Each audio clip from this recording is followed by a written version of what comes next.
తెలుగు రాష్ట్రాల్లో వర్షాల కోసం కళ్ళు కాయలు కాసేలా ఎదురు చూస్తున్న రైతులకు వాతావరణ శాఖ గుడ్ న్యూస్ చెప్పింది. బంగాళాఖాతంలో వాయుగుండం ప్రభావంతో 3 రోజుల పాటు విస్తారంగా వర్షాలు కురిసే అవకాశం ఉందని తెలిపింది. ఇక వానలు సమృద్ధిగా కురవాలంటూ జనం పూజలు చేస్తున్నారు.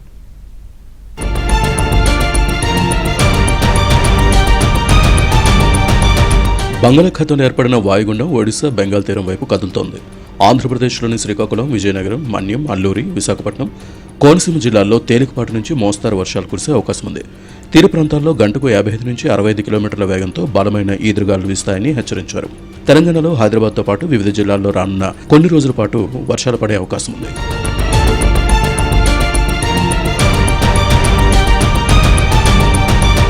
ఎటికలకు కృష్ణమ్మ జూరాలను తాకింది. ఎగువన మహారాష్ట్రలో భారీ వర్షాలు కురుస్తూ ఉండడంతో కర్ణాటకలోని ఆల్మట్టి డ్యాంకు వరద ప్రవాహం పెద్ద ఎత్తున చేరుతూ ఉండడం, నారాయణపూర్ డ్యాం కూడా నిండుతుండడంతో నీటిని దిగువకు వదులుతున్నారు.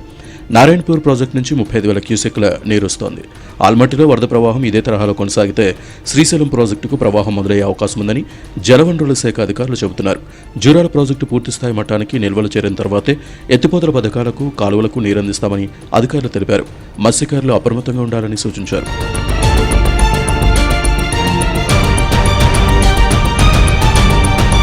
పోలవరం ప్రాజెక్టు స్పిల్వే దగ్గర వరద ప్రవాహం కొనసాగుతోంది. గేట్ల ద్వారా నీటిని దిగువకు విడుదల చేస్తున్నారు. ఇటు భద్రాచలం దగ్గర నీటి మట్టం క్రమంగా పెరుగుతోంది.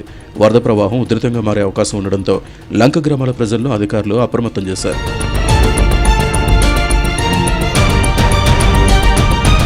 మరోవైపు ఎల్నినోతో తెలంగాణలో వర్షాభావ పరిస్థితులు నెలకొన్నాయి. పంటలు ఎండిపోతున్నాయని రైతులు ఆందోళన వ్యక్తం చేస్తున్నారు.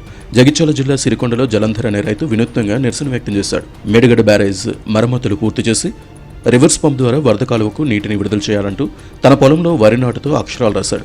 ఇప్పుడు వరి, మొక్కజొన్న పంటలకు అత్యవసరంగా నీటి అవసరం ఉందని, ప్రభుత్వం వెంటనే స్పందించి నీటిని విడుదల చేయకపోతే 1000 ఎకరాల్లో పంటలు ఎండిపోయే ప్రమాదం ఉందని రైతు ఆవేదన వ్యక్తం చేశాడు.